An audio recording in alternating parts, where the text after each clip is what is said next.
Quoi de neuf chez Urban Comics? Bienvenue chez Original Comics pour votre Quoi de neuf Urban qui arrive un peu plus en retard. Et oui, là on va vous présenter les nouveautés de vendredi dernier. On vous avait annoncé dans une vidéo que les news n'étaient pas arrivées tout simplement en fin de semaine dernière. Il y avait eu un problème et on les a finalement reçus ce lundi. Mieux vaut tard que jamais. Et donc on en profite pour vous tourner votre Quoi de neuf en sachant que vous aurez le Quoi de neuf de la fin de semaine comme d'habitude. Ça va pas redécaler tout à moins qu'on ait un nouveau problème de livraison, mais tout devrait bien se passer normalement. On va commencer ce Quoi de neuf avec le Batman Gotham Knights Guild, je ne sais pas trop comment ça se prononce, City, épisode 2. C'est du souple, c'est du fascicule en fait tout simplement, du 32 pages pour 4,90 €. C'est le fascicule comics qui soutient la sortie du jeu vidéo Gotham Knights qui est sorti il y a quelques semaines, il y a 3 semaines, je crois, 3-4 semaines, quelque chose comme ça. Et du coup, voilà, donc une histoire qui est écrite par Evan Narcisse et Abel au dessin. Et du coup, vous pouvez retrouver ça. Le premier numéro était déjà sorti. Un petit comics de 32 pages pour 4,90 €. C'est toujours une bonne affaire avec notamment un code pour le jeu vidéo. C'est marqué ici. Et on continue avec la sortie la plus attendue certainement de cette semaine dernière, c'est le Batman Catwoman de Tom King et Clayman. Alors Batman Catwoman, on vous a déjà fait une grosse vidéo, c'est Quentin qui vous l'a fait, il vous a parlé avec passion de Batman Catwoman, à quel point le comics pour lui est intéressant, marche et touche.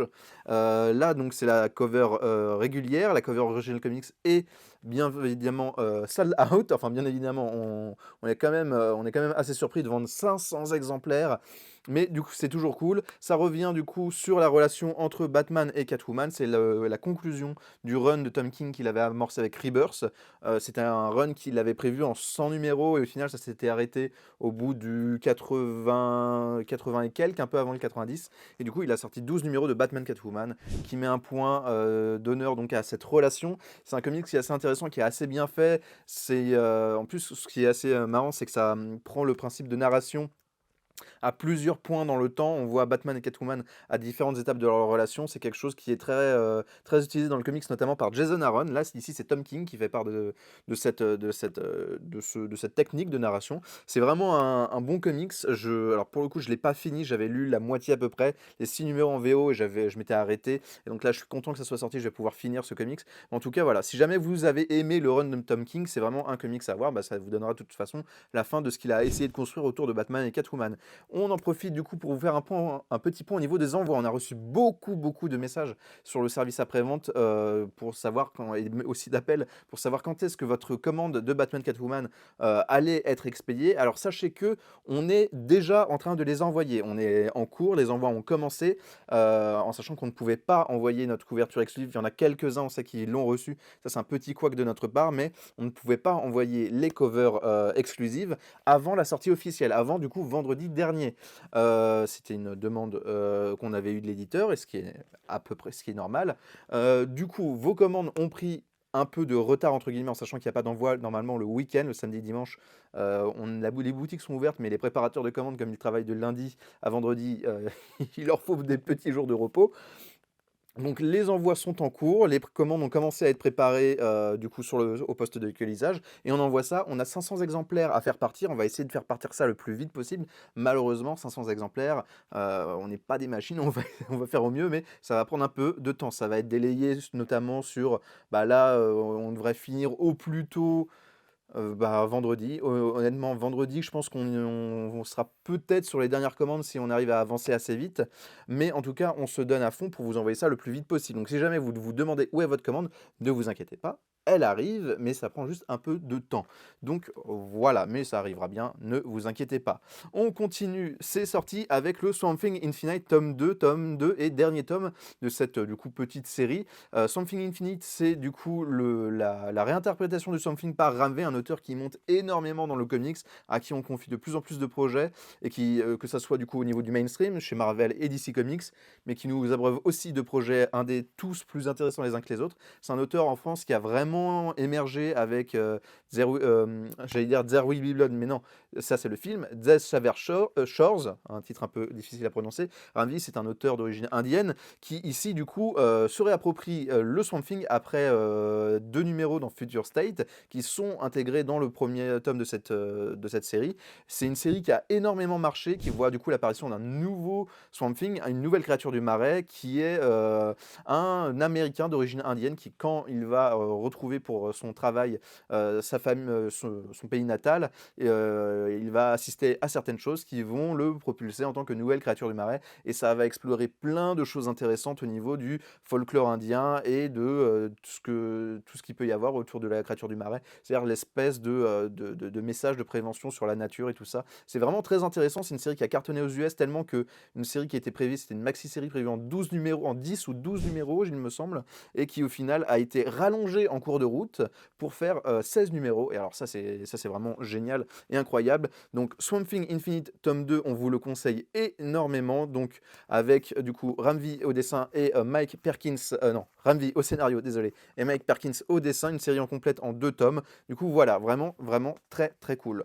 Et on finit ce quad 9 avec Paul Jenkins présente Hellblazer volume 1, une série qui sera aussi complète en 2 volumes.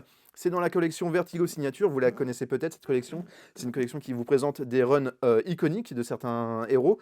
Pour Vertigo, c'est les séries Vertigo par certains auteurs. Ici, c'est Paul Jenkins, un auteur que vous connaissez peut-être pour, qu'est-ce qui a marqué, par exemple, Incredible Hulk, Wolverine, qui a aussi travaillé pour Image et Wildstorm. Il avait travaillé sur Authority, il me semble. C'est un auteur assez connu et qui avait pas mal fait de Hellblazer aussi. Ça sera compilé en 2 tomes. C'est une série alors c'est une série un peu particulière parce que c'est Paul Jenkins qui ne reprend pas directement, mais qui se situe après le Garcenis. En fait, Garcenis avait écrit des numéros avant, et il y avait eu un entre-deux avec un autre auteur dont je ne me souviens plus le nom, désolé. Puis Paul Jenkins était arrivé et était accompagné au dessin, notamment pour pas mal d'épisodes, de Sean Phillips, qui avait commencé lui avant, quelques numéros avant de Paul Jenkins.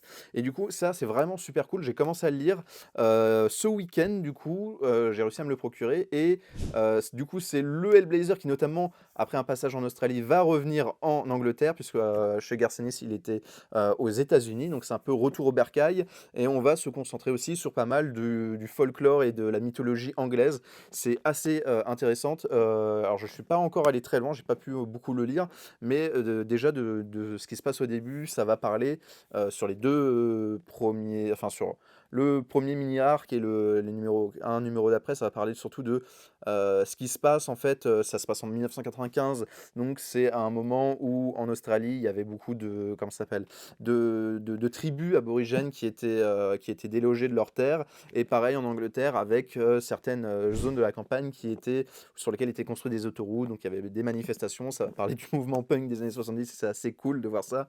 Si vous connaissez des gens punk ou un peu anarchistes dans votre entourage, vous allez retrouver des choses qui vont vous parler dedans. Mais voilà, Hellblazer, c'est ce personnage de mage, de magicien, occulte complètement dégueulasse, qui fume la clope H24 et qui s'en prend un peu à tout le monde, qui est assez intéressant, assez intriguant. C'est un personnage qui est vraiment très très fascinant. Et donc Hellblazer, si jamais vous ne connaissez pas, ça peut être une bonne porte d'entrée avec Paul Jenkins, je pense.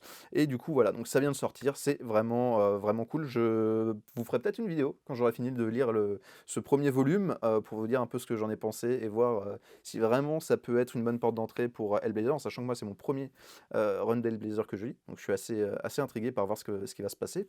Mais du coup, voilà, donc des nouveautés assez sympas. Donc le plus important cette semaine, sûrement, c'est le Batman Catwoman, quelque chose qui avait été énormément attendu et quémandé. Et bah voilà, 500 ventes de l'édition collector Original Comics, c'est pas rien. Ça joue quand même.